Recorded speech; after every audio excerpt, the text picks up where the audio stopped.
del lago y la policía se lo llevó. De modo que Bob Merrick vive solamente porque su marido...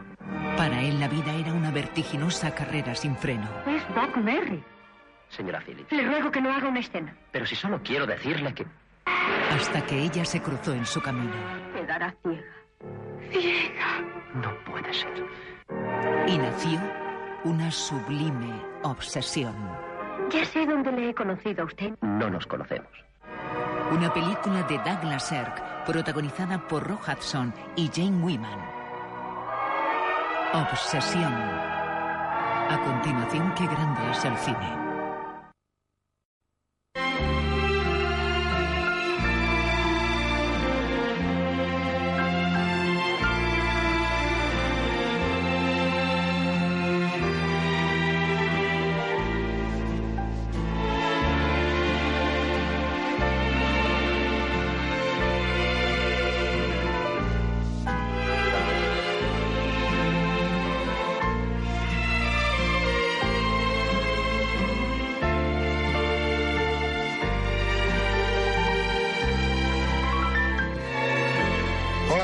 Bienvenidos a La 2, qué grande es el cine, televisión española. Vamos a ver la película Obsesión, dirigida por Douglas Sirk, con un reparto estupendo, Jane Wyman y Rock Hudson, que eran dos de las más poderosas estrellas del momento, sobre todo en la Universal, Rock Hudson. Esta película, que para los aficionados a Douglas Sirk, los sirkianos, podríamos decir, no entra entre sus favoritas, eligiendo otras de sus obras maestras, como podrían ser Escrito sobre el viento, que la hemos puesto aquí, Ángeles sin brillo, basada en Pilón, de Faulkner, Tiempo de amar, tiempo de morir, que es una verdadera maravilla, Invitación a la vida, otra joya. Yo tengo que confesar que para mí es tan buena esta como las que acabo de decir, porque es el ejemplo más claro. No digo que no haya otros en la historia del cine, pero creo que es uno de los ejemplos, o el ejemplo más claro de cómo de la basura, que es algo que siempre utilizaba en sus conversaciones Douglas Sirk, se puede sacar el arte. Porque en la novela donde está basada y los elementos que tiene Douglas Sirk realmente son terribles. Hay un kitsch de lo peor que se puede encontrar. Hay apaletadas, eso que los americanos llaman americana. Se siente pudor y vergüenza ajena. Por no decir que hay un tratamiento de la religión como del Reader's Digest. Bueno, todos estos elementos de repente en manos de Douglas Sirk alcanzan la verdadera dimensión del arte, la elegancia, la precisión, nos lleva realmente al hiperrealismo.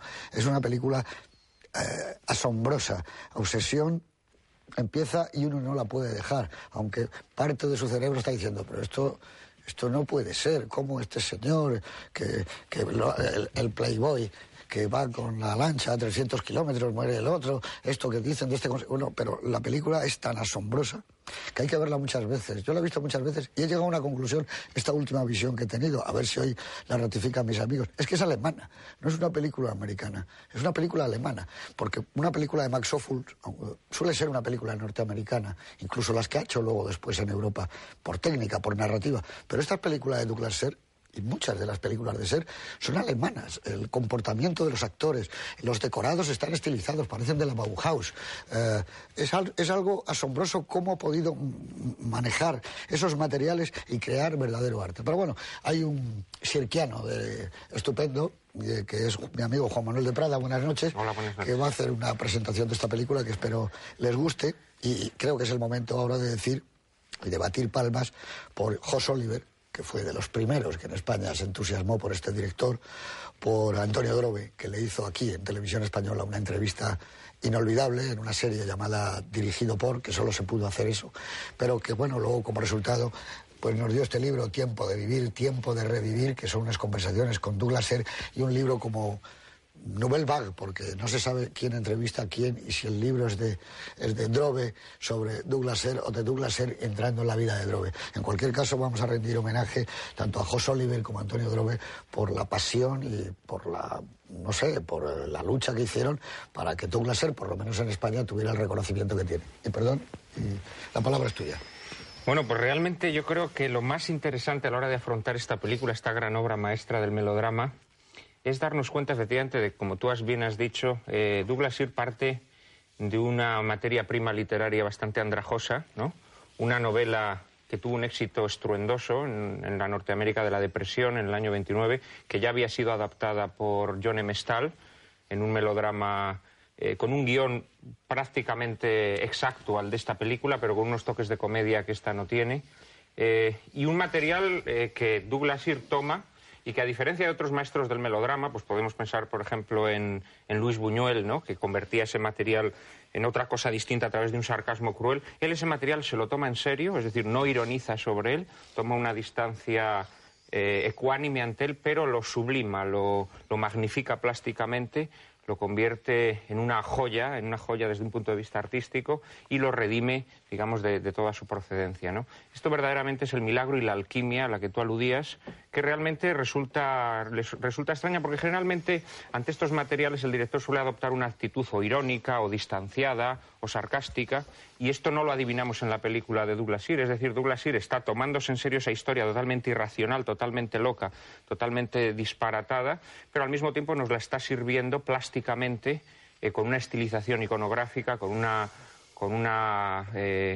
fuerza visual realmente insólita. De todo esto habla Pere Agin-Ferrer en un libro muy interesante, Cine y Literatura, a la hora de analizar la obra de Douglas Sirk, como una obra que parte de materiales literarios muy endebles, que los asume, que recibe un guión incluso que en manos de otro director más mostrenco pues se habría convertido en una película inepta o convencional, y que a partir de ahí logra transmutarlo en algo totalmente distinto.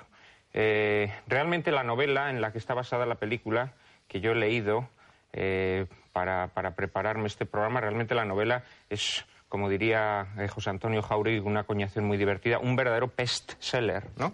Un bestseller. Es una novela en la que se intenta conciliar un sentimiento cristiano de la vida, primigenio, con esa actitud americana de prosperar económicamente, ¿no? De tal modo que se intenta convertir la religión cristiana en una forma de promoción personal, de crecimiento incluso en el aspecto profesional, pero a través del sacrificio, a través de la donación a los otros, ¿no? La idea es un poco delirante, si se quiere, y su tratamiento, luego lo podremos comentar, pues hay veces que incluso te ruboriza, pero Douglas Sirk consigue que con esos elementos el público se quede verdaderamente cautivado, verdaderamente transfigurado y emocionado. Fue la película que convirtió en una estrella a Rock Hudson, ¿no?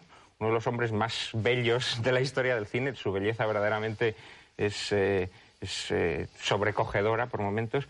Cuenta en los libros de memorias o biografías sobre Rock Hudson que él asistió a ver una proyección previa al estreno y que salió llorando de la película, se escondió en su coche y, volcado sobre el volante y solloceando, dijo: me he convertido en una estrella. Efectivamente, se convirtió en una estrella, en una de las grandes estrellas de los años 50, y en esta película creo que tiene una presencia física, un magnetismo en su mirada, esa mirada primero que es una mirada de un hombre prepotente y que luego es de un hombre entregado al amor y a intentar redimir de la fatalidad a la mujer a la que ama, que verdaderamente nos sobrecoge. Creo que los espectadores van a disfrutar mucho con esta película. El tiempo ha pasado, quizá esta película hoy en día, si se estrenara, ya no sería aquel gran éxito apoteósico que fue en su día, pero para el cinéfilo es algo que te envuelve, es algo que te conmueve, es algo que verdaderamente te hace levitar estéticamente, porque es una película que desde el punto de vista estético es realmente apabullante, ¿no? Muy bien, muchas gracias, Juan Manuel. Don Juan Cobos, maestro, buenas noches. Buenas noches. Aquí se ha citado a Pedro Agin-Ferrer. Pedro era antes, cuando escribía en Film Ideal. Sí, yo le conocí como tal, sí. De la Real Academia, ahora es Pere Agin-Ferrer, naturalmente. También era Ramón Mois, es ahora Ramón Terence Mois, que también le apasionaba esta película y este director. Jos Oliver, Antonio Drobet, a toda esta gente ha estado contigo. Tú tuviste todo que ver en la revista Film Ideal. ¿Cómo se veía desde entonces, perspectiva, Douglas Sirk? Se vio a partir de un cierto momento, porque al principio no se le prestó atención Y en todo caso, la filmografía de Serge, para nosotros, lo de ese momento, es muy rara. Yo recuerdo, sin embargo, vagamente, de tiempo de adolescencia, cuando no pensaba dedicarme a estos menesteres, a ver, 2 películas de esas que no las he visto ocasionalmente y que al cabo del tiempo te han dejado siempre un recuerdo. Y esas 2 películas de Douglas Sirk con George Sanders, de las 3 que hizo, que fue Extraña Confesión y El asesino poeta. ¿Por qué esas películas en ese momento te dejan ese recuerdo y no mezcladas con todo? Luego llega lo que para algunos sufrimos muy intensamente, que fue el neorrealismo, y por eso cuando empiezan llegando películas de Douglas Sirk con Rock Hudson, pues la verdad es que nosotros las veíamos con mucho recelo. Yo todavía recuerdo una crítica del Time, que yo leía ya desde entonces, en que hablaba de Fugitivos, una película de Stanley Kramer, que era Rock Hudson y Sidney Poitier, y la crítica más o menos venía a decir que la película era horrorosa y que la gran pena era al pobre Sidney Poitier todo el tiempo encadenado a un pedazo de carne como Rock Hudson. O sea, que es que tuvo siempre muy mala, hasta un cierto momento tuvo muy mala fama. Pero perdóname, porque el crítico del Time se columpió porque el que estaba encadenado era Tony Curtis. Creí que era Hudson. Bueno, pues tuvo una época muy eso. Y entonces nosotros empezamos a recuperarlo, yo en mi parte, quizá por esas cosas que descubrió José Liber, por el documentos cinematográficos y porque en un momento tenía una pequeña nota de que Cinema empezó a nombrar a Douglas Sirk. A mí, cuando realmente ya empecé a disfrutar de él, es cuando hizo todas esas grandes películas como Escrito sobre el viento, como Interludio de amor, como Los ángeles sin brillo, como Tiempo de amar, tiempo de morir y como Invitación a la vida. Yo creo que le pasa un poco, a mi punto de vista, lo que le pasó a Stahl también. Stahl hizo algunas de estas películas previamente, Stahl hizo unos melodramas espléndidos en los años 30 y, sin embargo, cuando yo pienso en Stahl, la película que se me queda clavada en la mente es Que el cielo la juzgue. Claro. Creo que es la sublimación de Stahl. Como la sublimación de Sirk, yo creo que son estas películas, y no las que tuvo que hacer antes, algunas interesantes, pero que eran de financiamiento de él y de un hombre que cumplía con toda la sagacidad, porque era un hombre muy inteligente, cumplía con un contrato en América como hombre que había salido de Alemania y tenía que trabajar, lo hizo muy bien y fue subiendo, olvidándose incluso de su carácter intelectual para aplicar sus conocimientos a unas historias que le daban en la Universal, que no era precisamente una de las marcas de cine, digamos, más exigentes, sino que era, digamos, la que proporcionaba algunos éxitos y que trataba de mantenerse frente a la competencia de las grandes como la Fox o la Paramount o Metro. O sea, era una segunda fila en ese sentido. Y yo creo que Douglas Sirk, cuando ya luego le recuperamos, y yo digo que yo no fui de los primeros, pues he disfrutado mucho y a mí me parece ahora un gran director, fundamentalmente por toda esa parte final de su obra. Muy bien, muchas gracias, don Juan. Carlos Fumares, buenas noches. Muy buenas. Carlos Fumares, sí tenemos que decir que era un cinéfilo americano de primera línea y que le gustaba mucho Douglas Sirk y que gozaba con estos melodramas y con los de John M. Stahl. Sí, porque es que además, en una época en que el director no es la estrella, es decir, solo estaban Cecil B. DeMille o algún otro, hay películas de Douglas Sirk que funcionaron muy bien. Una es Tempestad en la cumbre.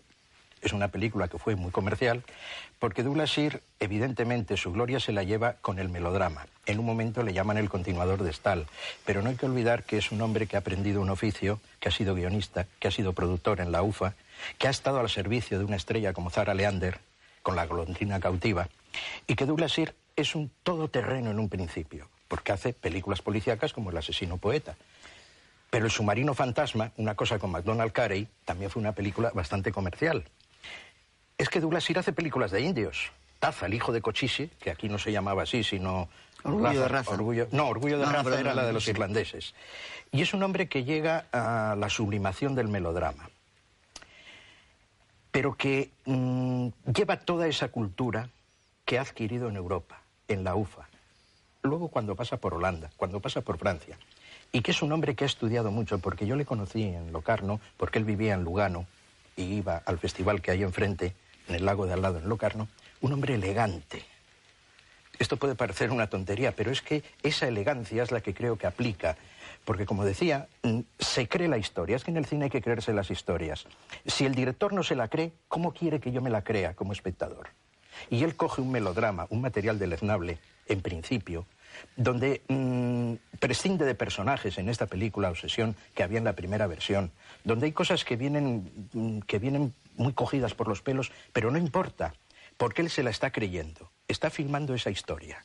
Cuando puede, porque está bajo la férrea dictadura de un productor llamado Ross Hunter, cuando puede, mete todos sus recuerdos de un gran esteta. Y puede meter perfectamente lo que tú has dicho, toda su cultura alemana en cuanto a la estética de la película, utilizando unas sombras. Bueno, ya lo explicaremos después de ver la película, donde está utilizando perfectamente toda esa enseñanza que le ha dado la utilización de la luz. Lo únicamente lamentar el título, porque obsesión, dicho así, parece un problema médico. La primera versión se llamaba Sublime Obsesión, y aquí lo que están diciendo es una magnífica, que también vale sublime, espléndida obsesión en un sentido magnífico, no como enfermedad. Y siempre hablamos de una primera versión, pero ¿sabéis que hay una tercera con otro título que se estrenó hace poco? Cadena de favores. Ah, sí, ¿verdad? Cadena de favores es exactamente la misma historia, porque aquí lo que hay es lo que habíais dicho, una sublimación de la religión cristiana y de que tenemos que ser buenísimos. Lo de Frank Capra, pero en otro aspecto. Aquí citando exactamente a Jesucristo y que hay que ser muy buenos y que hay que hacer favores, pero que nadie lo sepa. Pero fíjate que son listos los norteamericanos, que jamás pasa esta película como una película de cine donde la religión tenga más que ver que, como te decía yo, que las tapas del Rey de Reyes, porque ellos no hubieran tragado con esto. Es una película de amor, es una película para mujeres, es un whippy, que dicen ellos, una película para llorar. Bueno, esta es de 3 pañuelos, ¿no? Y que hay una actriz que fue una secundaria de la Universal de toda la vida, Bárbara Rausch, claro, que esa ha sido secundaria en las más grandes películas. No, están todos. Esto nace porque fundamentalmente Jane Wyman, la protagonista, algunos de ustedes, los más jóvenes, la recordarán como Angela Channing en aquella serie de televisión, había ganado ya el Oscar con Belinda, haciendo de muda, y dijo, hombre, pues aquí tengo otras posibilidades, y se entregó en cuerpo y alma a este papel. A mí es una película que me gusta tanto, que en una que yo hice, que se llamaba La herida luminosa, hice que la narrara una de las criadas, a otra compañera suya de cocina, porque realmente cuando se narra esta película, dice, entonces Merrick hizo esto, hizo lo otro, que ya verán ustedes para no destripar el argumento, es realmente la sublimación del melodrama, de la ironía y del humor. Pero por otro lado está el tratamiento de la luz, que es insólito. La luz de esta película, las sombras sobre todo, que vienen directamente de Freud y del expresionismo alemán. Hay una secuencia en la oscuridad, cuando ella pasea sola, tira el tiesto, aparece él, se besan. Es de una modernidad realmente asombrosa. Y nada más, creo que vamos a ver una película excepcional, una verdadera obra maestra, con imágenes como un avión cuatrimotor sobrevolando Manhattan, que es como una postal en color, de esas que se venden ahora en el MoMA de Nueva York. Ahora no, porque está cerrado, que se vendían antes de la reforma en el MoMA de Nueva York. Y a pesar de cómo suena y en qué momento Tristeza de amor y la novena de Beethoven con el himno a la alegría, esta película es algo verdaderamente excepcional. Yo creo que, junto con Que el cielo la juzgue, con la que tiene mucho que ver, sobre todo en el tratamiento de la luz, de la fotografía, en los bosques, en el mar, en los lagos, en los ríos, a ese mundo maravilloso, tanto uno como otro se salieron de su material y dieron de sí todo lo mejor que tenían. El talento en estado puro. Con todos ustedes, Obsesión de Douglas Sirk. Bueno, pues aquí estamos. El señor Prada ha guardado ya el pañuelo, que lo tenía absolutamente mojado. Ya decía yo que esta es una película, un whippy de 3 pañuelos. Es una película del año 1953. Nos parece moderna el tratamiento del color, de los decorados, los paisajes, la planificación, pero en el año 53 España termina el racionamiento del pan. O sea que estamos a un siglo casi en España, en cómo se vive en España, de lo que sale por la película de Douglas Sirk. Se permite ya la venta libre del aceite y de la carne. En Estados Unidos, en ese año, se confirma la pena de muerte del matrimonio Rosenberg, acusados de espionaje en favor de la Unión Soviética. Muere en Boston, donde residía desde 1938 el poeta Pedro Salinas, autor, entre otras muchas, de La voz a ti de vida, y de una estupenda versión en romance moderno del poema del Mío Cid. Muere en Madrid ese año Enrique Jardiel Poncela, autor que estos meses ha vuelto a tener una gran popularidad entre nosotros. Usted tiene ojos de mujer fatal, Eloísa está debajo de un almendro, 4 corazones con freno y marcha atrás, Los ladrones somos gente honrada, en fin. La noche de los Oscars de este año es para De aquí a la eternidad, que hemos puesto nosotros hace muy poco tiempo. Mejor película, mejor guión, mejor fotografía, mejor montaje, Frank Sinatra, Donna Reed, casi todos. En cambio, la mejor actriz es Audrey Hepburn por Vacaciones en Roma y el mejor actor William Holden por Stalag 17, en España titulada Traidor en el infierno.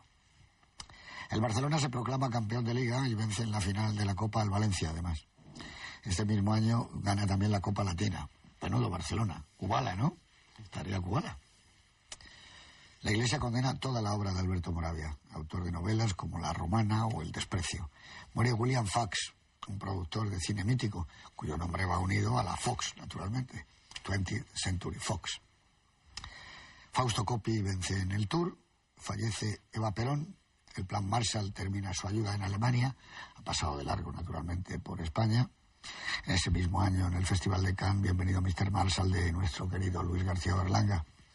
Tiene un enorme éxito, también otra película española de otro extraordinario director, Edgar Neville, Duende y Misterio del Flamenco.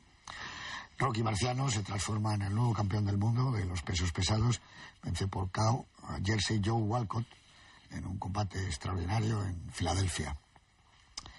Se estrena una película española extraordinaria, Los ojos de Jangüelles, dirigida por José Luis Heredia, con un guión de Carlos Blanco. Un Carlos Blanco cada vez más de actualidad, a pesar de ahora que tiene 82, 83 años. El Festival de Cine de Valladolid le va a dar el homenaje, es lo menos que se merece un hombre que ha escrito películas como Los peces rojos, Los ojos de Jangüelles, un Don Juan para las antologías. El año pasado Nickelodeon le dio el premio a su trayectoria de una vida, que anteriormente se le había dado a Julián Marías, y en fin, que nos alegramos mucho por Carlos Blanco porque está recibiendo una serie de elogios. Naturalmente es el autor también de Locura de Amor, que se me olvidaba. Y bueno, digamos para terminar, que el Festival de Venecia premia Juegos Prohibidos de René Clément, la inglesa Mandy de Alexander McKendrick, que tiene una obra maestra que se llama Viento las velas, y otra Chantaje en Broadway, que para mí más. Aquel año, señor Pumares, por ejemplo, se pusieron en Venecia, aparte de lo que hemos dicho, El hombre tranquilo, Europa 51 de Rossellini, La vida de O'Hara, Mujer galante de Mizoguchi, Mujeres soñadas de René Clair. Es que eran unos años que ve uno lo que se estrena este año o qué película gana el Oscar, pero las que quedan segundas da igual. Bueno, y fíjate todo, tú qué añito. Con todo un festival donde va El hombre tranquilo y no lo gana. San Sebastián Vértigo no ganó. Ya, pero, que es otra obra maestra, pero lo del hombre tranquilo, según han pasado los años y uno ha visto más películas, bonita. A mí me parece que es una película prodigiosa. Es un género aparte, no tiene nada que ver con el cine, ni con la comedia, ni con el drama, ni con el melodrama. Es algo portentoso esa película, ¿no? Bueno, como esta, vamos a hablar de esta película. ¿Cómo es esta? Sin duda alguna. Una de las cosas chocantes de la película y que le añade a mi modo de ver un encanto y la hace todavía más loca y más irracional es la diferencia de edad entre los protagonistas, que es muy notoria, ¿no? Jane Wyman, no sé los años que tiene, pero parece cuarentona. Tiene todos. Tendría cerca de 40 ahí. No, yo creo que pasa de los 40. Y Rock Hudson tiene 29, ¿no? O sea que la diferencia de edad... Sí, con que ella tuviera 38... Se nota. Y esto es una incorporación de Douglas Sirk porque tanto en la novela como en la primera versión Helen es compañera de escuela de Joyce, de la hija del doctor. Es decir, son coetáneas absolutamente. Y aquí ella es notoriamente mayor. Aquí ella era la maestra. De Joyce. Helen era la maestra. Lo cual vas a decir. No, que según las biografías, Jane Wyman, que tardó muchísimo en llegar, al principio de los 30 ya andaba por Hollywood buscando trabajos y tuvo pequeños papelitos y intervenciones, hizo hasta de extra en algún momento, según las biografías de estas de las enciclopedias y demás. Y sí, yo creo que rondaría los 50 en esta película. Tendría con Johnny Belinda. No, era joven. No era demasiado joven. Es que parecía mayor por su peinado. Se perdió ser la primera dama de Estados Unidos. Sí. Era la mujer de Ronald Reagan. O sea, que si hubiera esperado qué pareja, ¿eh? No, pero aquí más de 40 No, sí tienen. a mí en esta película hay cosas que me fascinan. Lo que decíamos antes de la luz. La presentación de Randolph, es decir, Otto Kruger, tapado por luces para ver quién es, que él se incorpora y entonces ya se le ve total que es el bueno más bueno. Pero luego las patadas que da a la coherencia. En la primera versión son 5 los médicos, que tienen narices. 5 médicos para demostrar que son inútiles, porque el bueno va a ser, en aquel caso, Robert Taylor y aquí Rock Hudson. Aquí pone 3. Pero al suprimir personajes, crea situaciones muy falsas, porque es más falso que Judas cuando le dice a Agnes Murger, vete a dar una vuelta. Pero ¿cómo? La quita del medio para que queden ellos dos nada más. Carretera por la que no pasa ningún coche. Rock Hudson se desmaya. Hombre, en ese momento pasa un coche, pero que lo hace de una forma coherente, que no te importa, porque estás sumergido en la historia y te parece bien, aceptas lo inverosímil.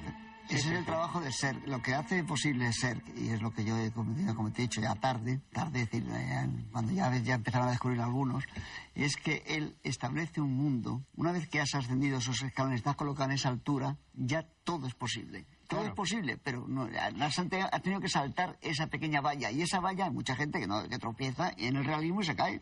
Es que no tiene nada que ver, pero por ejemplo, si hablamos del humor del cine inglés, a los apuros de un pequeño tren, en cierto aspecto es lo mismo plantearse muy seriamente algo totalmente incoherente, que no tiene ninguna importancia, que ahí era lo del tren, aquí es el melodrama. Si aquí empiezas a analizar el argumento, claro, empiezas a decir eso, esta mujer, que el marido muere porque el pulmón de acero lo usa él, que la segunda vez que la ve la deja ciega. Es que, pero que luego se conciencia y estudia. Que el día que se emborracha va a parar justo a la casa de Randolph. Es decir, todo está montado sobre casualidades. Vuelve a estudiar medicina, se hace un cirujano estupendo, pero que la acaba operado. En la primera versión es mucho más feroz, porque Robert Taylor llega a ganar el premio Nobel. Sí, en 5 años. En 5 años. Ahora, eso sí, en las dos películas, para mostrar que ya es un señor serio, canas. Sí, eso lo ponían, eso era una marca de la Universal. Son las mismas de John Gavin en Invitación a la Vida, ¿no? Que también era más joven que Lana Turner. No, yo creo que lo que hace ese comienzo que efectivamente es tumultuoso, porque le pasan todas las cosas del mundo y siempre con el doctor o con la ayuda del doctor Phillips. Hay una cosa que yo creo que es el intento de fijar bien la base de la película para luego poder hacer locuras. Cuanto antes, resolverlo cuanto antes. Carlos Blanco, entonces hace un momento, recuerda que Jardín Poncela decía que a veces los chistes los repetía 3 o 4 veces. La primera, por a ver cómo reaccionaba el público. La segunda, para ver si el público lo había cogido. Y dice la tercera, para ver si lo cogen los críticos. No, pero es que además aquí hay una serie de cosas. La utilización de la música es de una pasada genial. Cuando llega esa señora, cuando empezamos a entender la historia del doctor Phillips, que curiosamente en la primera versión es doctor Hudson. Claro, la segunda versión lo tienen que cambiar porque era demasiado. Entonces, cuando empieza a contar lo bueno que era el doctor Phillips y que le dio un dinero y que gracias a eso entra la música con coros. Una música celestial, para apoyar la acción. Ahí se han pasado, en los coros se han pasado. De una forma, no, y en el momento en el que Randolph le dice que el primero que probó esta técnica de mejora personal, que murió crucificado a los 33 años, también hay una música de repente maravillosa. Entonces, el himno a la alegría. El himno a la alegría, que es el mismo en la operación, ¿no? Pero claro, es que es ese Randolph ahí como Dios, prácticamente. Si la analizáramos así, claro, tú te imaginas esa noche entera de vuelo, que él viene de un día de trabajo y tiene que coger el avión, y cómo aparece él ante la cama donde está Jane Wyman después de esa noche de vuelo, el traje impecable, la corbata, el pañuelo, está impecable, Roja, eso, pero eso no tiene nada que ver. A mí lo que me fascina es que después de la operación hay un primer plano de ella, parece de Dreyer, el plano ese parece de Juana de Arco, parece el plano corto de Jane Wyman con la cabeza que casi es blanco y negro, si te das cuenta, porque no hay colorido alrededor. Es Juana de Arco de Dreyer. Bueno, toda la película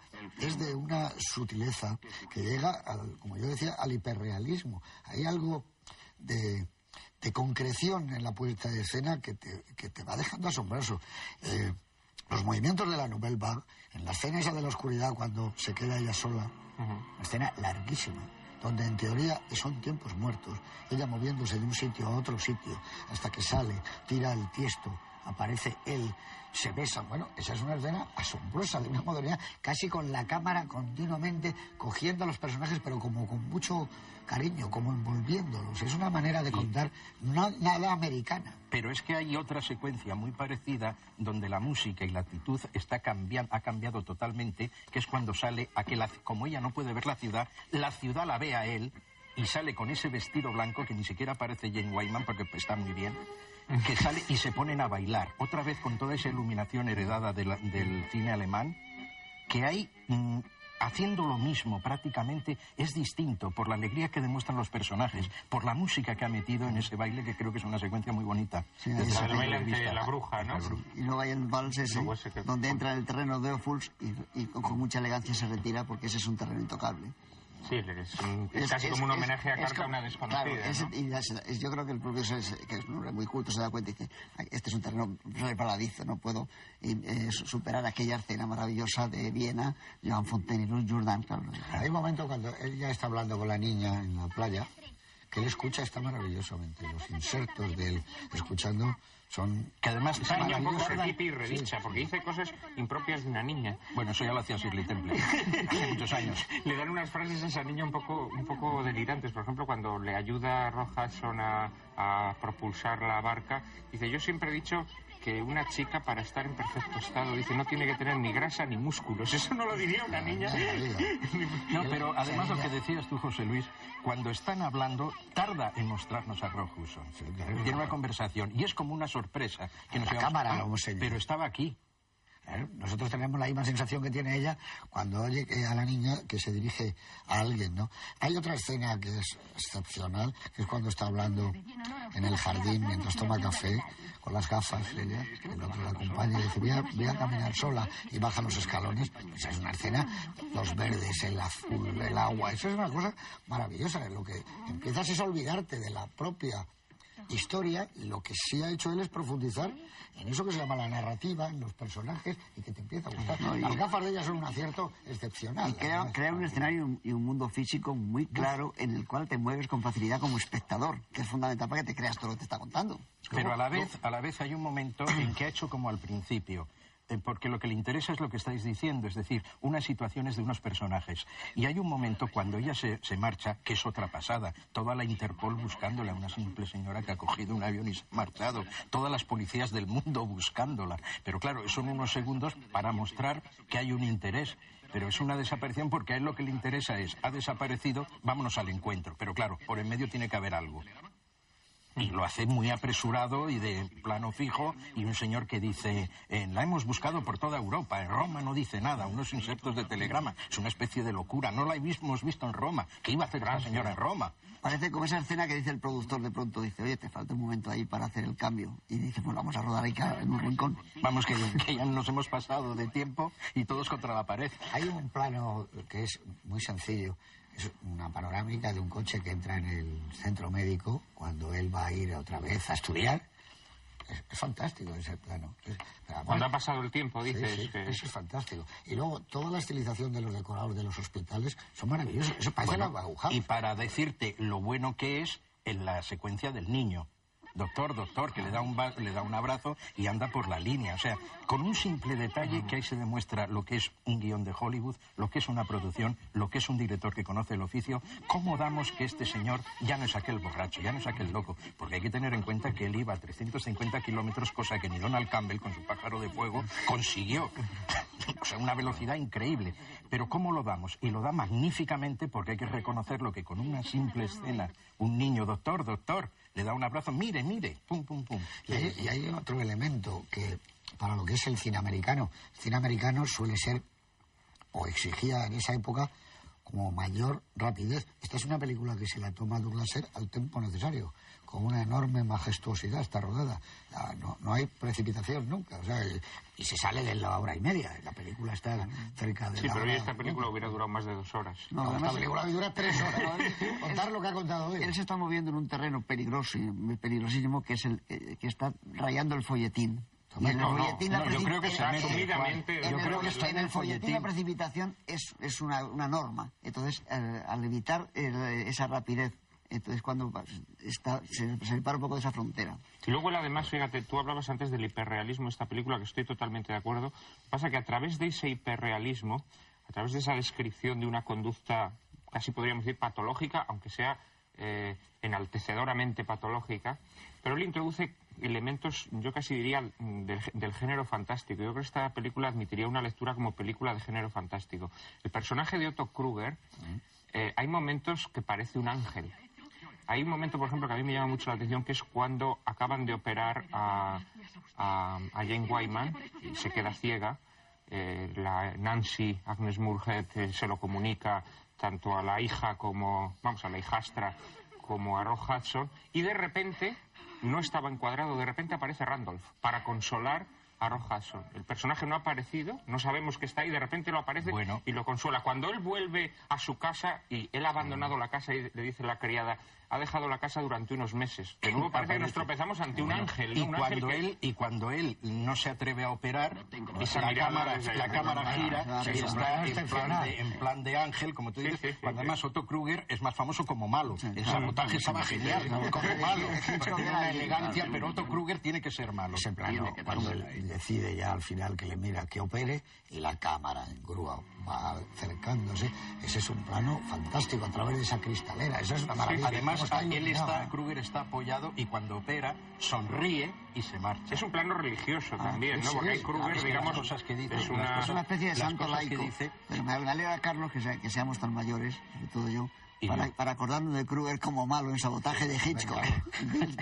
Cuando las películas valían 2 pesetas en un cine sin continuo. Que aquellas siamesas nos dejó fascinado, que iban en el coche. Y además está muy bien como actor aquí. Ha asumido perfectamente esa especie de ángel urbano. Y es un Henry Travers, digamos, ¿no? De otra manera. La primera versión era Morgan, el hermano de Fran, el otro Morgan.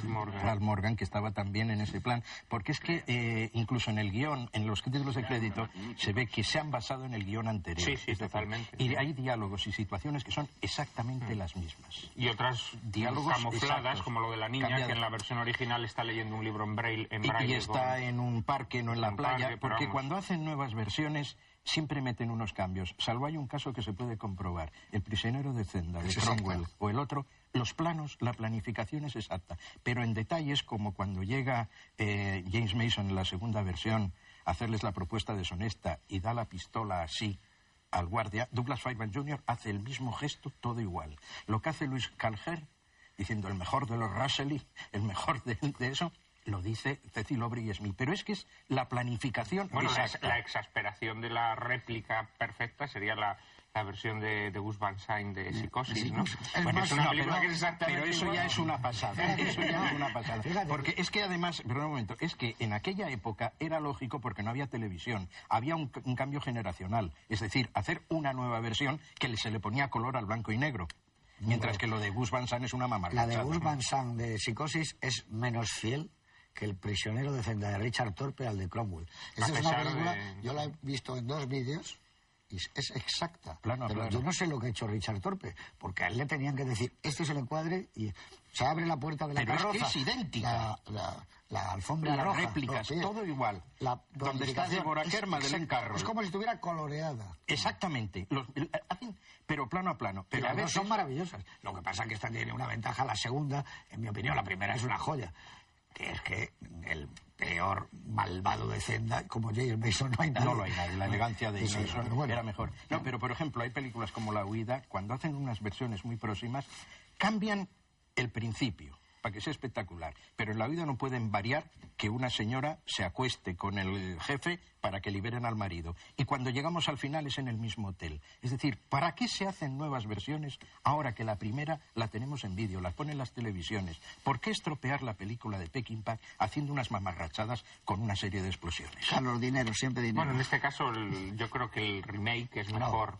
A mí me gusta más la de Douglas Sirk que la de John Nemestal, gustándome mucho la de John Nemestal. A mí de John Nemestal me gusta que el cielo la juzgue como obra sublime y asombrosa, pero las 2 versiones de Douglas Sirk, Imitación a la vida. Yo creo que son mejores.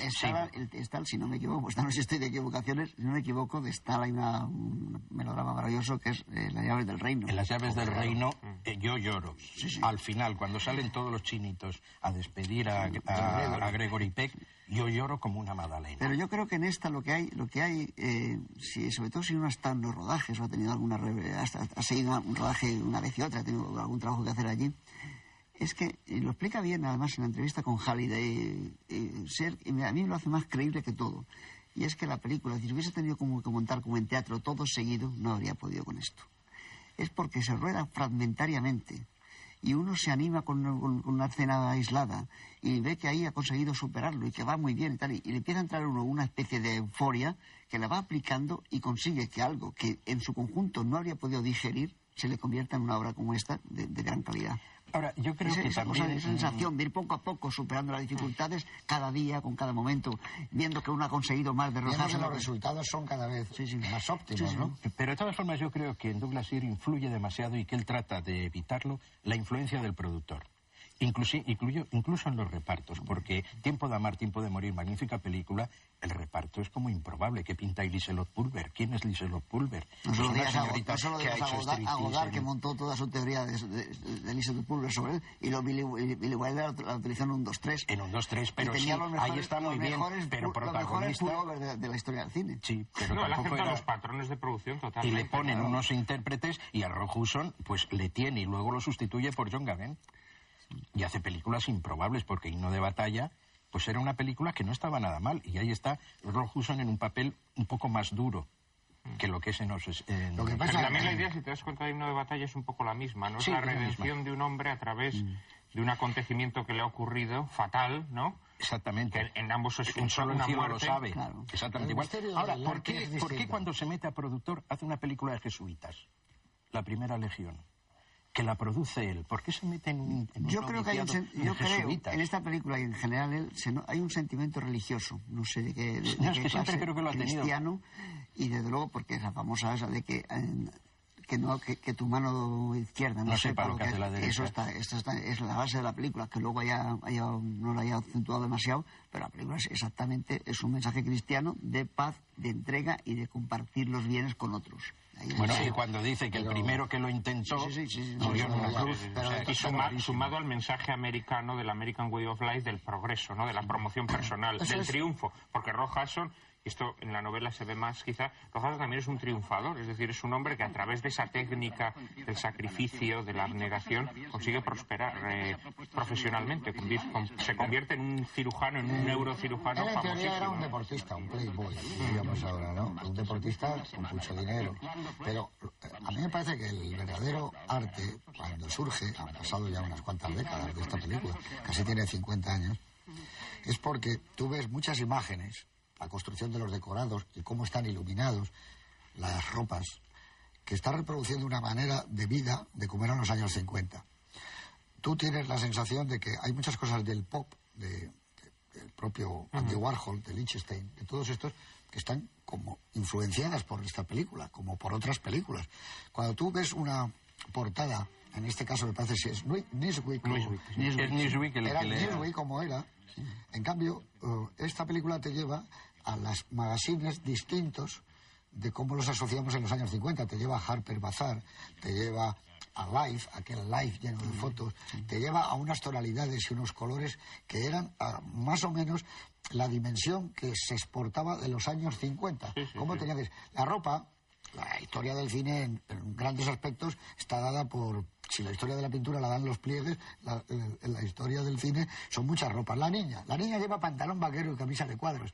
Casi nadie iba así vestido, más que... ¿Cómo se le ha ocurrido? Pero ¿cuántas veces has visto luego ya las niñas en España y en Europa vestidas así?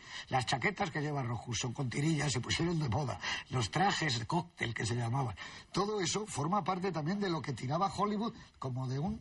No American Way of Life, sino de la manera de que ellos querían imponer a través de Hollywood. Hay momentos de esta película que a mí me recuerdan las revistas que yo leía de chaval, donde se leía La Casa de las Estrellas, cómo estaban ellos iluminados tras un forillo que era... un atardecer naranja en Beverly Hills. Unas casas con un jardín sin valla. Eso era tan de mentira como es el argumento de la película, pero lo que transmitía era la fascinación de Hollywood, el cine, lo que significaba el ir a ver una película o dos películas en un programa doble. O sea que lo que coge es la esencia Pero, José de Luis, algo que llamamos esa cosa tan manida la vida, ¿no? Claro, y eso yo no- está aquí en Douglas yo Sirk. no he Pero, ido José ya en Luis, en esas todas las épocas. películas americanas siempre ha pasado eso. ¿Cuántas No, veces solo hemos las muy buenas. pero cuántas veces hemos dicho que en España veíamos en una película americana una nevera y en casa había una fresquera? Claro. Y claro, era como queríamos Pero tener había una muchas nevera. maneras de enseñar una nevera. Entonces, los que la enseñaban bien era distinto, porque si era en color, abrías y salía una luz cruzada, maravillosa, azulada, producida por el color de luxe. Y entonces eso te producía una nueva sensación como de euforia o de felicidad producida por el cine. Es decir, que cuando Douglas Sirk filma aquella película Escrito sobre el viento, pocas veces, cuando han pasado los años, has podido tener una metáfora más clara de lo que era el dinero, el poder del dinero, aquellos pozos de petróleo fantásticos, era la adoración del becerro de oro.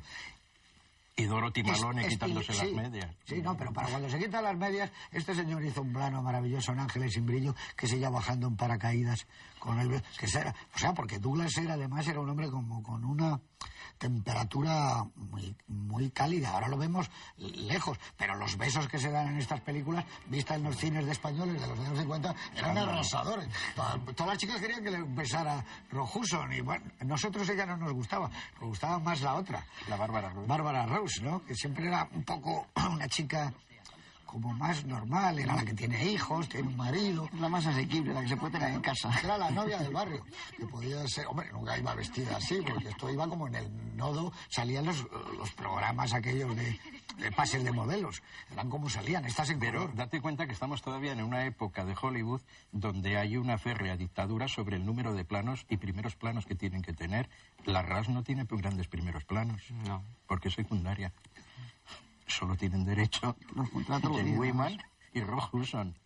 A la niña no la vemos en primer plano casi nunca. No. Y además tenía Douglas Sirk mejor. Hubiera sido demasiado excesivo. Ni hace un inserto de los cómics.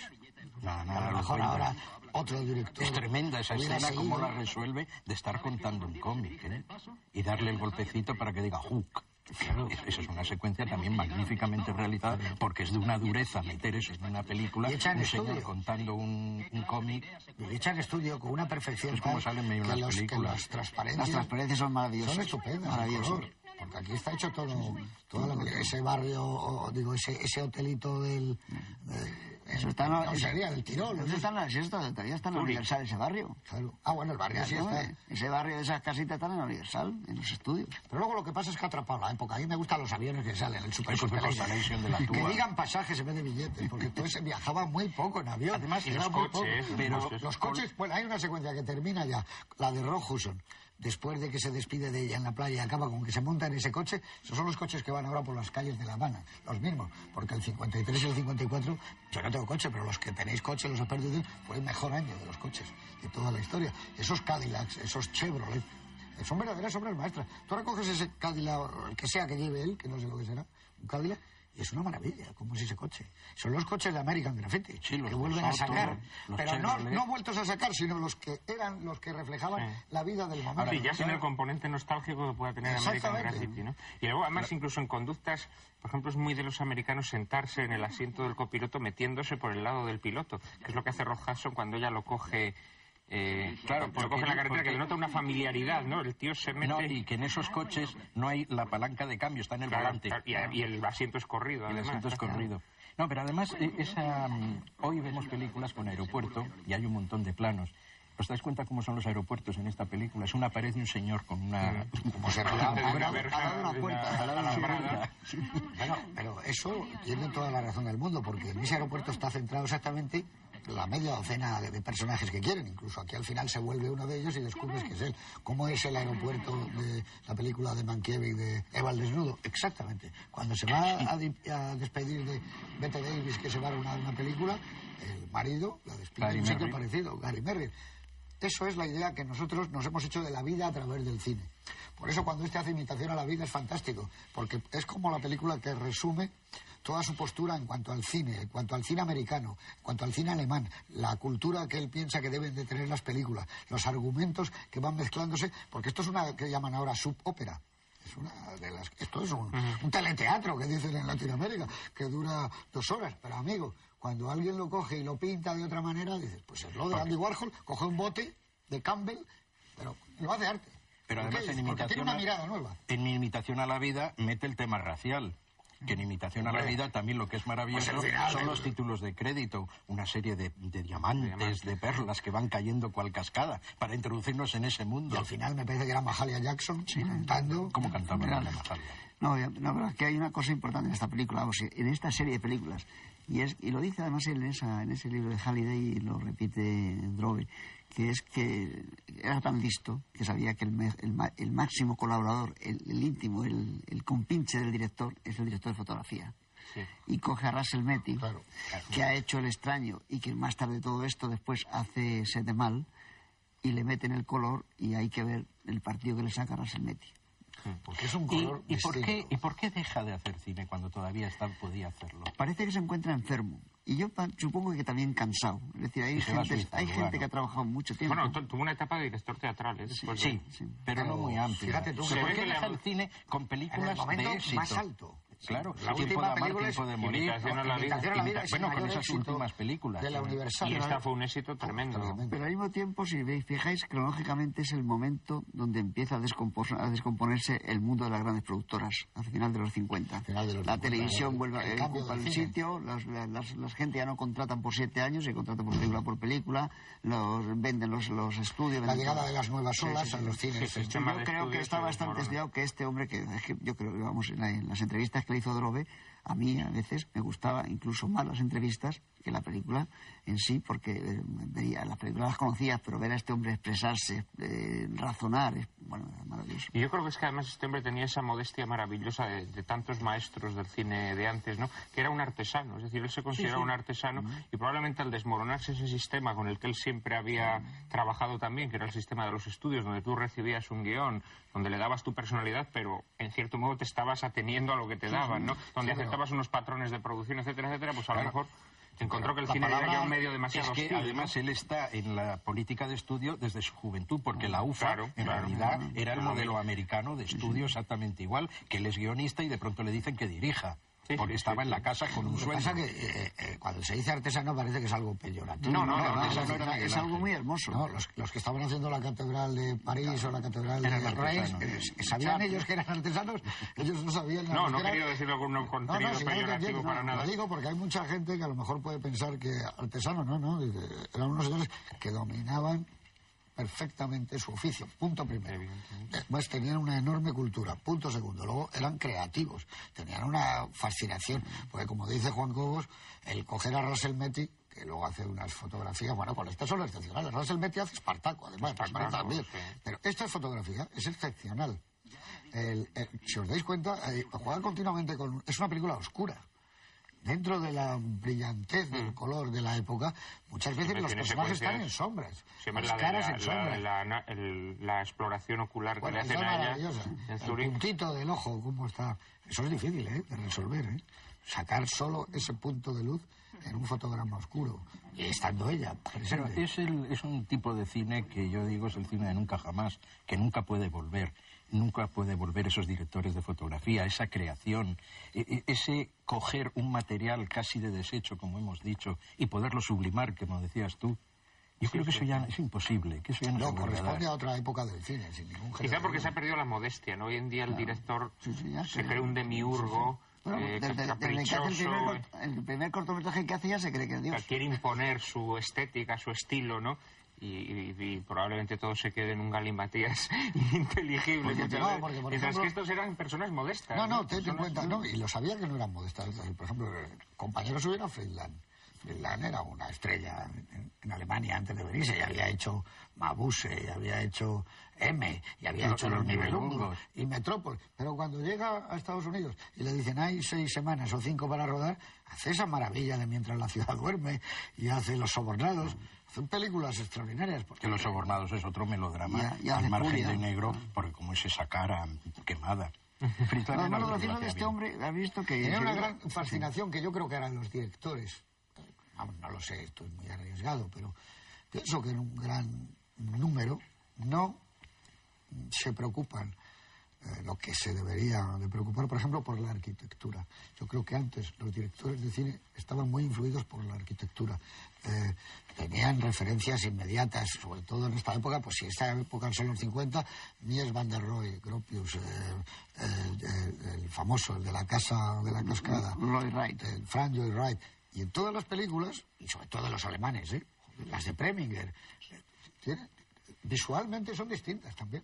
Tiene una gran Sobre preocupación. todo las de Fritz Lang, la que decíamos, el sentido arquitectónico. Bueno, yo creo que tiene Fritz fundamentalmente Lang. Estas también. podría resumirse diciendo que eran más cultos. Mucho más. Yo creo que tenían una base cultural mejor, ¿no? Que podía abarcar Aquí hay decorados que salen en la película que luego hizo Solo el cielo lo sabe, que en inglés es Solo el cielo lo permite, o lo que permita el cielo. Sí, que también con la misma pareja, ¿no? Esos ventanales yo creo que son los mismos. Que se descorren y salen en la otra. Bueno, Salían los el ciervos. estudio de pintor con la cortina que baja en 1.000.000 de películas. No, pero de él, Sí. de Douglas Sirk y de Rob Hudson. Pero que ¿cómo es están esa metidos. cortina que baja, que es fascinante. Hoy la podríamos poner en un piso que Es que quedaría todas las modernísima. cortinas suben y esta baja. Es maravillosa. Yo quiero Es una. maravilloso. Por cierto, en el Difícil de estudio- iluminar ese plano también. Claro, porque de pronto tiene Estás que en entrar un estudio. montón de luz y ese estudio. Y ese estudio, y parece de día. Pero yo me acuerdo que en el final de Solo el cielo lo sabe, era lo mismo, la misma cristalera, la felicidad de ellos, y sacaba un ciervo paseando por allí. Era impresionante, ¿no? Y tú estabas... Son esas películas que empiezas a ver como con un sentido de superioridad. Dices, ¿cómo voy a ser yo igual que el de la fila 4 que está llorando? Y acabas diciendo, no, pues es igual. No, y además- Toca directamente al corazón, amigo. Y aquí Pequeños no hay detalles. más que una clase de películas. Pequeños detalles que demuestran que hay alguien que entiende de esto. Llega Rob Hudson y le van a decir que no está, se abre la puerta de la calle, pasa un peatón, o sea, para que no sea, para que parezca una calle de verdad, que está al fondo. Pero fijaos nada más que Ser, que por la bibliografía se ve que es un hombre que en estos años, durante mucho tiempo, hacía 2, 3 películas al año normal. Bueno, que eso lo hacía Sí. muchísima gente en esa No, época. ya digo, y sí, los sí. actores estaban en 2 Pero- o 3 al pero año. date cuenta Y lo que Rob supone. Hudson en aquellos años empezó haciendo películas exóticas y de aventuras, luego De se convirtió en secundario. estrella, pero trabajaba a destajo.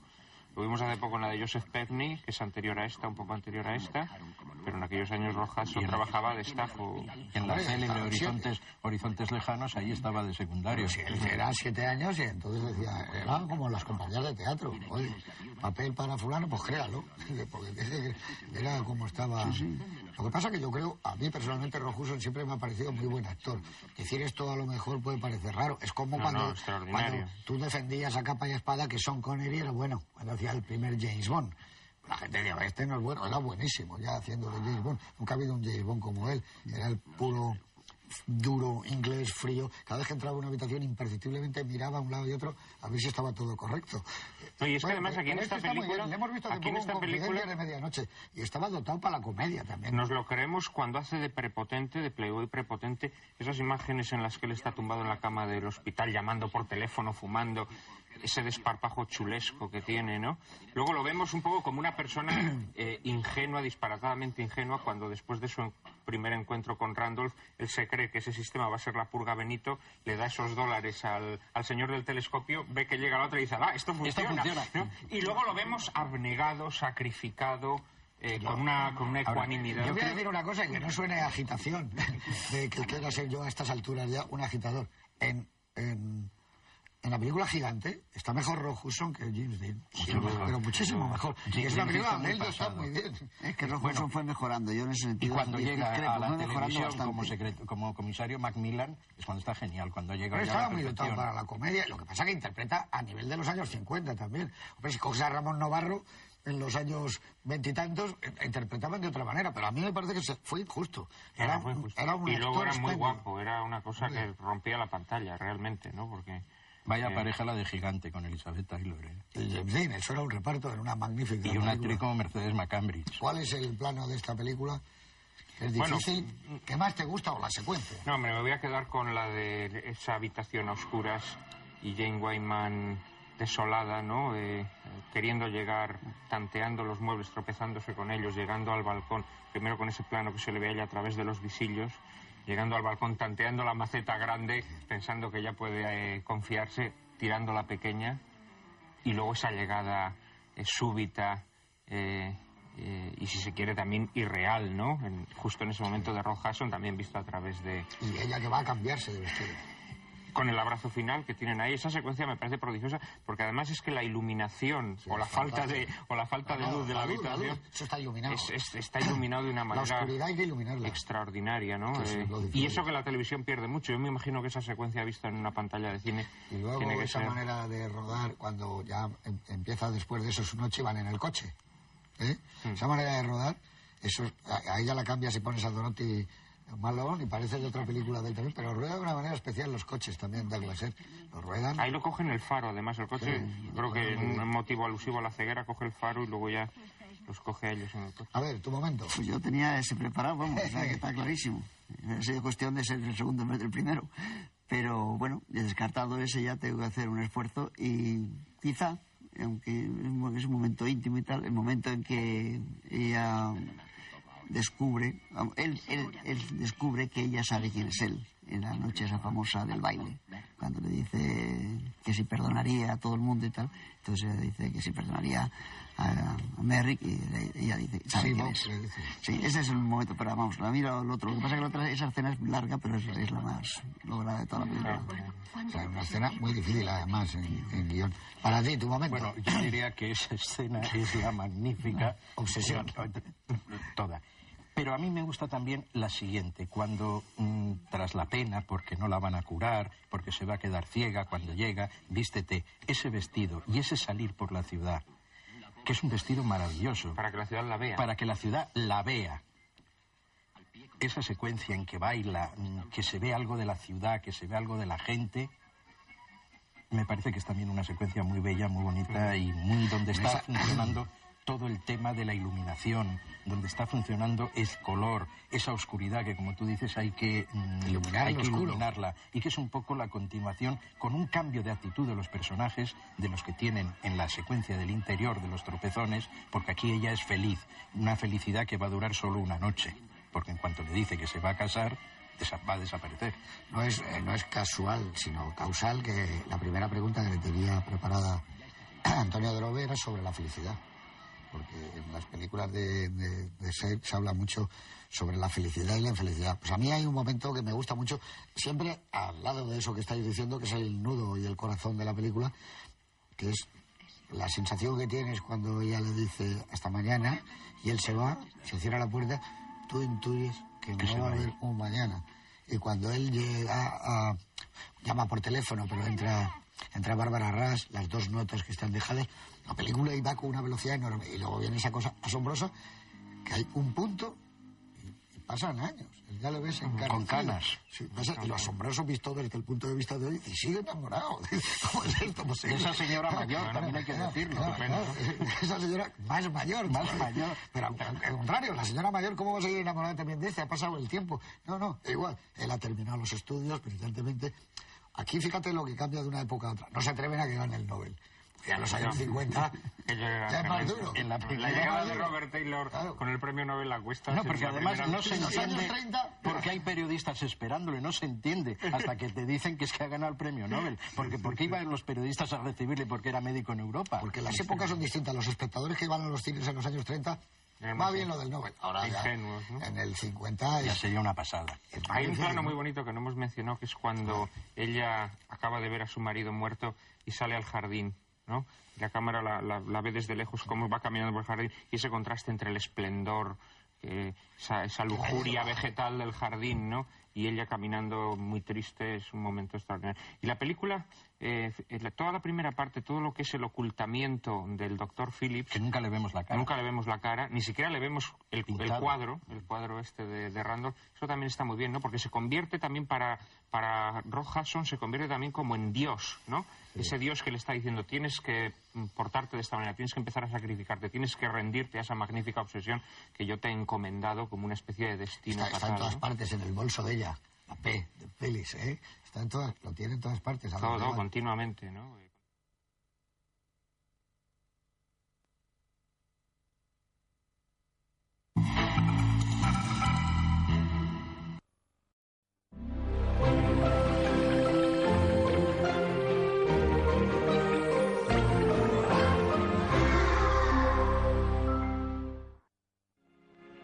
You can be whatever you want to be.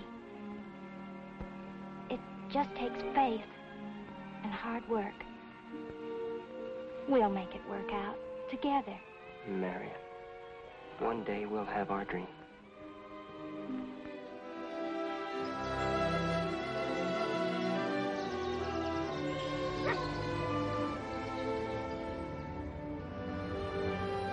Los géneros cinematográficos están estrechamente unidos a la cultura y el estilo de vida de la sociedad, sobre todo en Estados Unidos. La corta historia del pueblo estadounidense está ligada a los valores morales victorianos, donde la religión tiene gran importancia. No debería sorprendernos, por tanto, que el melodrama haya calado tan hondo entre el público.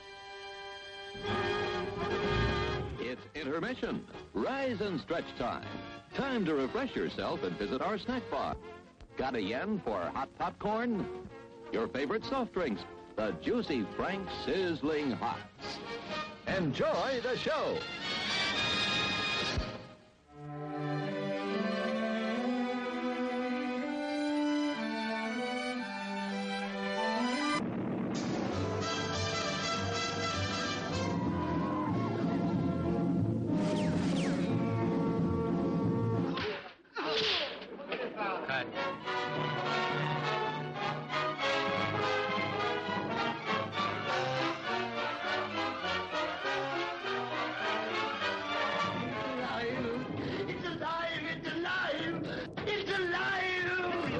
Sitting under the gallows.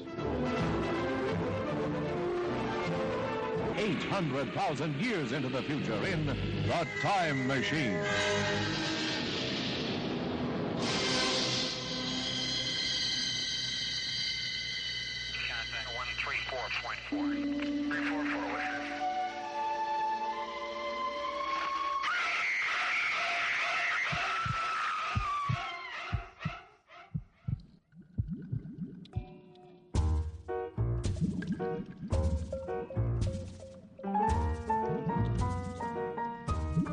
Nacido a partir de la literatura del siglo XIX, el melodrama es un drama popular repleto de abruptos giros de guión. Los personajes son meras caricaturas, la dirección espectacular y el mensaje moral simplista. Los arquetipos están bien definidos: el héroe, los malos, las víctimas y los verdugos. ¿De qué tratan los melodramas? De amor, por supuesto. Siempre de amor.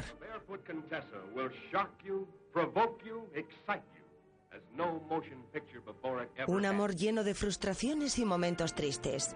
Hombres y mujeres buscan el amor y a veces lo encuentran.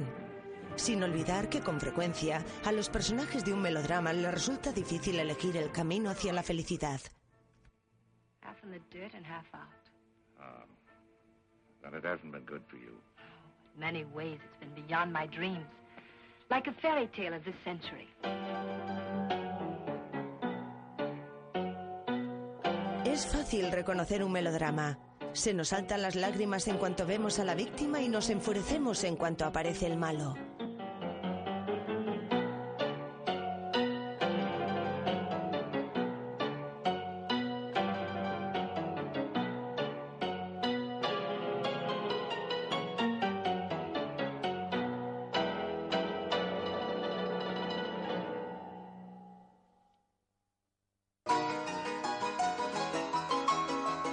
En 1799, el francés Gilbert de Pixéricourt inventó el melodrama.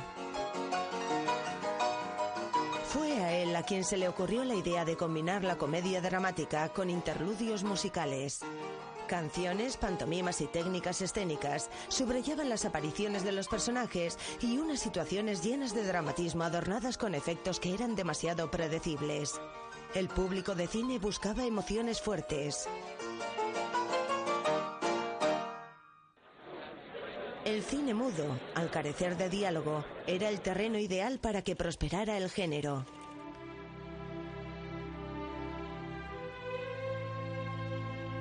Los sentimientos se mostraban en la pantalla de la forma más descarnada.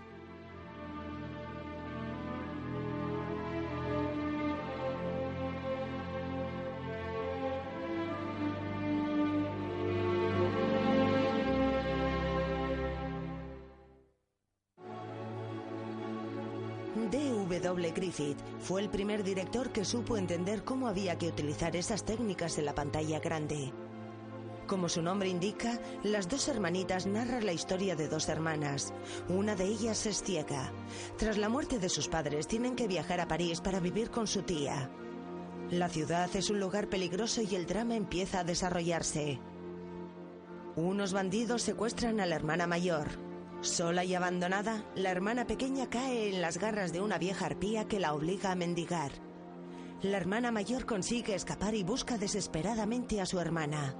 Pero al final, el bien triunfa. Los malos reciben su castigo y las dos hermanas vuelven a estar juntas.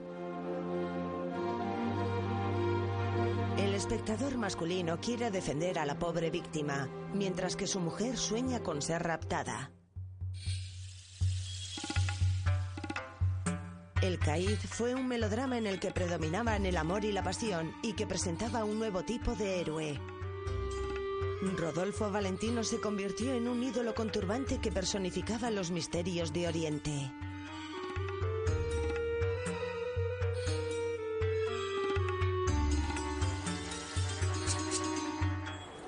Los estudios ganaron una fortuna, pero los guionistas mostraron poco interés en un género considerado inferior. Los directores encontraron inspiración en los grandes clásicos literarios del siglo anterior: Ana Karenina, La dama de las camelias o Madame Bovary. Camera's ready. Sound is ready. Places, everybody. Quiet, please. La llegada del cine sonoro hizo que el diálogo cobrara importancia en detrimento a la interpretación. La ventaja era que los personajes podían por fin expresar sus sentimientos y sus perfiles psicológicos adquirían más importancia. Looks like a burial. In the road. Y a los espectadores les resultaba aún más fácil identificarse con el héroe. Estaba claro que el principal objetivo de los estudios era que el melodrama contara una historia de amor que conmoviera al público. En los años 30, Greta Garbo se impuso como la reina del género.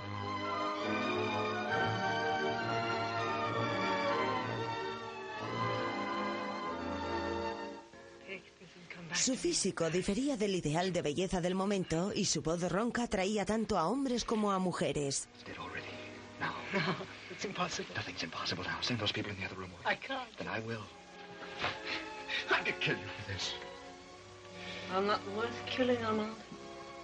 I've loved you as much as I could love. If that wasn't enough, I'm not to blame. El maestro incontestable del melodrama de Hollywood nació en Hamburgo, Alemania, en 1897. Douglas Sirk era partidario de las intrigas sentimentales y las pasiones excesivas. Analizaba detalladamente las relaciones humanas a través del comportamiento de la mujer. En Imitación a la vida, una adaptación de una novela sensiblera de Fanny Hurst, Douglas Sirk le ofreció a Lana Turner el papel de su vida. El de una madre que descuida a su hija para triunfar en su carrera.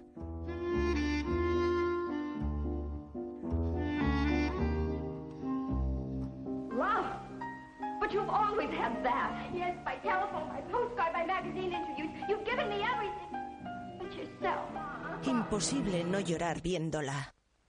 Well, I'm just delighted with this interpretation of my book.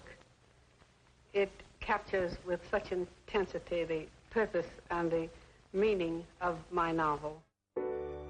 El movimiento feminista de los 70 y la liberación sexual cambió el status quo. El público femenino, principal objetivo comercial del melodrama, reclamó sus derechos sobre sus cuerpos y su destino. Fue el fin del melodrama en el cine. Los culebrones y las series de televisión inundaron la pequeña pantalla.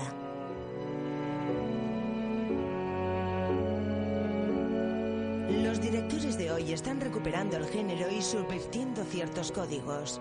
Pedro Almodóvar lleva la caricatura al extremo y redistribuye los roles convirtiendo a las víctimas en verdugos en sus melodramas contemporáneos. Lars von Trier rodó Rompiendo las olas, una deslumbrante historia de amor que se enfrenta a las convenciones. A pesar de estar rodada con un estilo original, la película es un melodrama que sigue la mejor tradición de los estudios de Hollywood de los años 40.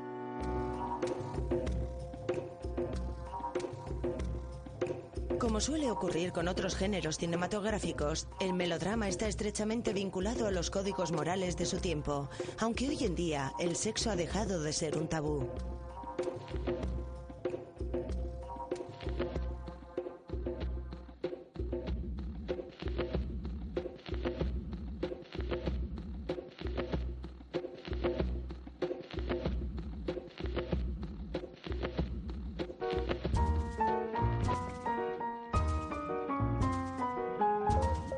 La fuerza que hace avanzar el guión del melodrama es el destino inexorable al que está abocada la heroína de la película. La forma en la que está dirigida la película obedece a un único objetivo: crear emoción para que el espectador se identifique con la víctima.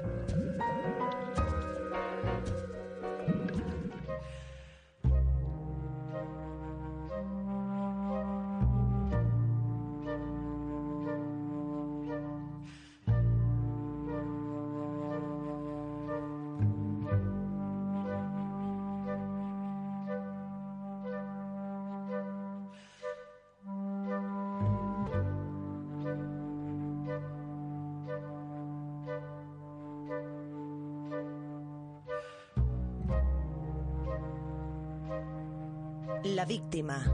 Todo gira alrededor de la víctima. Vamos, sean sinceros. ¿Nunca han querido estar en el lugar del malo, aunque solo sea una vez? ¿Pulsar el botón que aniquilará a James Bond o poner un somnífero en el vaso de esa rubia detestable que le desdeñó? Pero no. Nuestra educación y nuestros valores morales nos enseñan que debemos ayudar a los débiles y defender al oprimido. Es más fácil decirlo que hacerlo.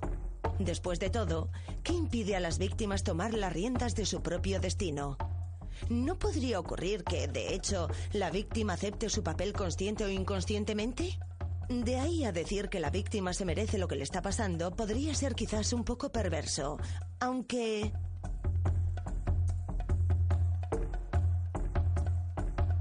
Si le he entendido correctamente, la víctima es su chivo expiatorio perfecto, porque al presenciar su tormento, usted puede exorcizar sus impulsos sádicos. Y me estoy dirigiendo a ustedes, caballeros, porque en el melodrama, la víctima es con frecuencia una mujer. Sí, pero al mismo tiempo ustedes, señoras, se identifican con esta pobre víctima y sienten su sufrimiento, sabiendo que no podrán hacer nada al respecto. Por consiguiente, la víctima parece cumplir dos funciones, una de expiación y otra de salvación. Y eso es un poco complicado. Sin embargo, tenemos unas cuantas excusas. La lástima que sentimos en presencia de una víctima ha estado con nosotros durante mucho tiempo. Recordemos el sacrificio supremo del padre que abandonó a su hijo para salvar a la raza humana. Que los torturadores hagan su trabajo. Las víctimas ya se entenderán entre ellas. Y lo que nos interesa del melodrama, este género tan profundamente humano, es que la heroína es una víctima, la clase de víctima que ustedes prefieran, pero antes de nada y por encima de todo, una víctima. Hay una larga lista de actrices que han actuado en melodramas. Desde las hermanas Gish a Meryl Streep, este género es ideal para actrices que usan la cabeza en vez del cuerpo. El motivo por el que Deborah Kerr pudo interpretar con éxito a tantas víctimas en la pantalla es que el destino la golpeó a muy temprana edad.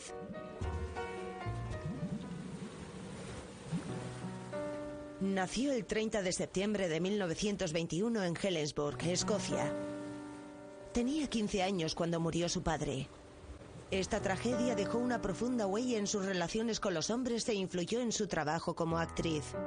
Una niña tímida, se sintió atraída por el teatro desde muy joven. Se matriculó en una academia de arte dramático donde recibió lecciones de canto y de interpretación, aunque ella prefería el baile.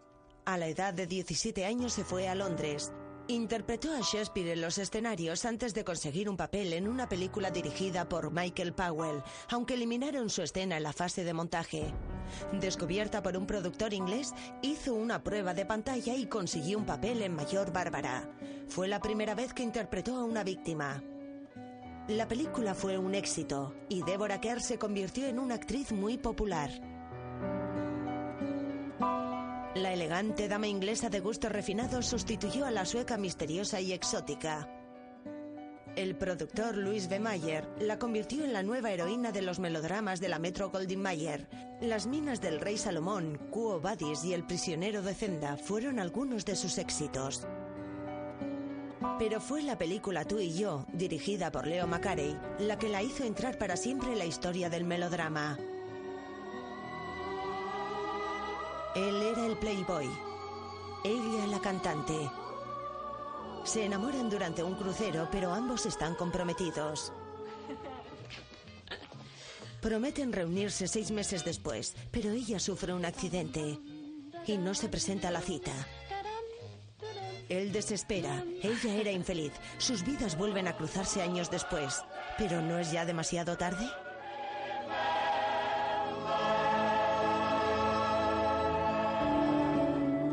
John Huston le dio el papel de una vieja solterona que nunca había conocido varón. Su antagonista era Ava Gardner, quien por su parte había conocido a demasiados. En 1969 se retiró de las pantallas, inundadas por una oleada de sexo y violencia. La actriz continuó haciendo teatro hasta el fin de sus días. Víctima hasta el final, Deborah Kerr ostenta el récord de nominaciones a los Oscars, 6 en total, aunque nunca ganó uno. Gave you the sack? Oh, Larry. Oh, but you'll get another job. I won't. There are too many out as it is. But why can't we be married as we said? There's nothing to stop us. You get your dole and I'm working. No, Sal, I couldn't do that. But, Larry, there's nothing for me to live for without you. You don't know what I'd do for you.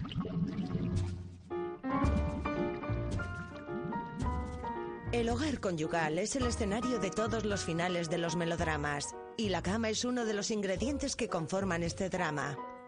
A lo largo del nacimiento, el amor y la muerte, la cama es una compañera constante en nuestras vidas. En el melodrama solo se convierte en un símbolo de la felicidad después del matrimonio. Why should you care whether I meet her or not? I do care, that's why. It's Cornelius, the one who doesn't care. But I think I should decide those things for myself. Oh, Godfrey, I don't want to be annoyed, but Oh, see here, you Con el amor no se juega. De las pieles de animales al colchón de agua, el macho siempre ha compartido su lecho con una hembra. ¿Hay algo más normal? El hombre necesita un nidito acogedor para recuperarse de un duro día de trabajo. Pero la cama puede convertirse en escenario de todos los peligros. En Pulgarcito se convierte en símbolo del incesto. El padre duerme en la cama de sus hijas antes de devorarlas. Incluso en Caperucita Roja, el lobo intenta llevarse a la heroína a una cama que no es la suya. La cama es el escenario de todas las fantasías y vicios ocultos del inconsciente. En el melodrama sale pocas veces en los momentos felices. Rara vez se muestra la consumación del matrimonio. En Estados Unidos, el Código Hays regulaba los estándares morales en el cine y la representación del hogar conyugal debía rebosar buen gusto y discreción.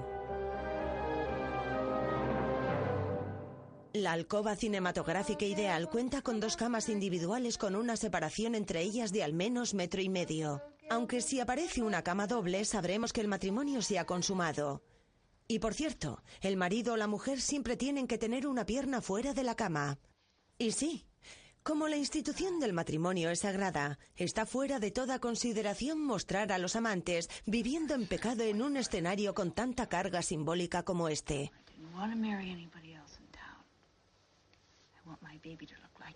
Así que nada de comportamientos ambiguos en esta habitación llena de tabús. What? My baby. Your you on the nest? Makes me feel sort of sad. Why? Well, I suppose if you've lived in a place that's ugly all your life, things that are beautiful seem out of reach. And then we get to thinking they're too good for us. That's the trouble.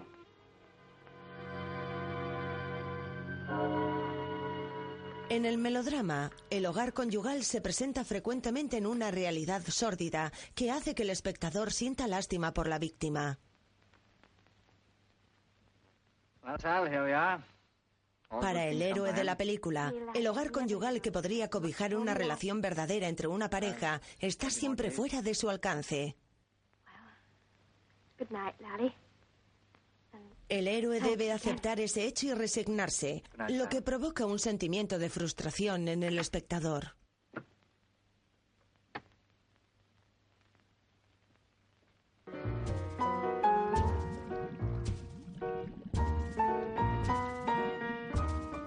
Las dos tormentas es el primer melodrama de la historia del cine. Aquí están ya esbozados los códigos del género. La víctima femenina, el malo que explota la situación. Una dosis de patetismo y una moraleja leccionadora.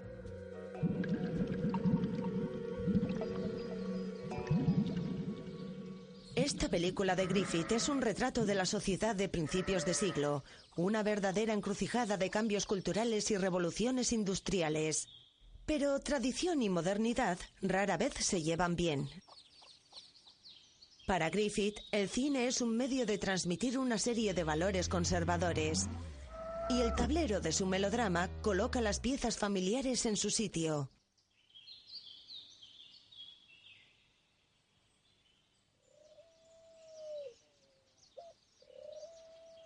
Para empezar está la víctima. Buenos días, señorita Gish. Eres una niña pobre que descubre una sociedad a la que no pertenece.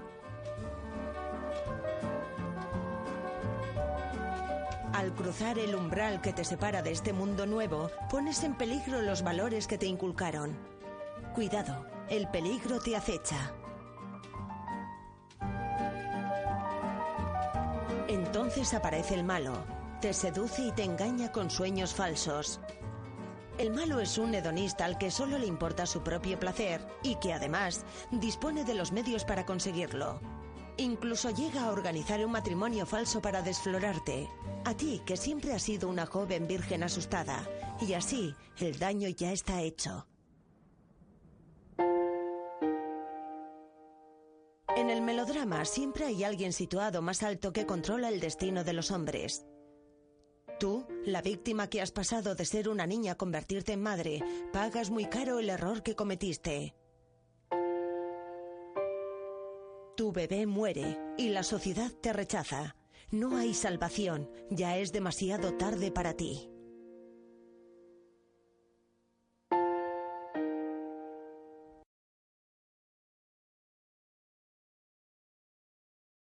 A la caza de su próxima presa.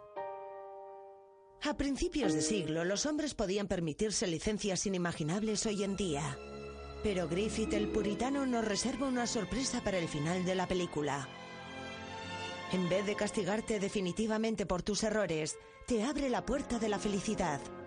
Al final te perdonan. No se ofenda con nosotros, señor Griffith, si hoy en día vemos su película con otros ojos. I'll never fall in love again since you said goodbye.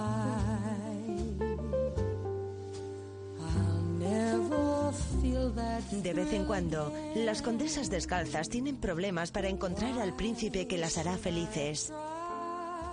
Resulta difícil definir los colores de la felicidad. Un poco de negro, algo de rosa, unos toques de rojo aplicados con un pincel mágico. El melodrama pinta lienzos que representan fielmente nuestra visión del amor. Seems like that's the only way, living without you. I'll never show my heart again. No, I.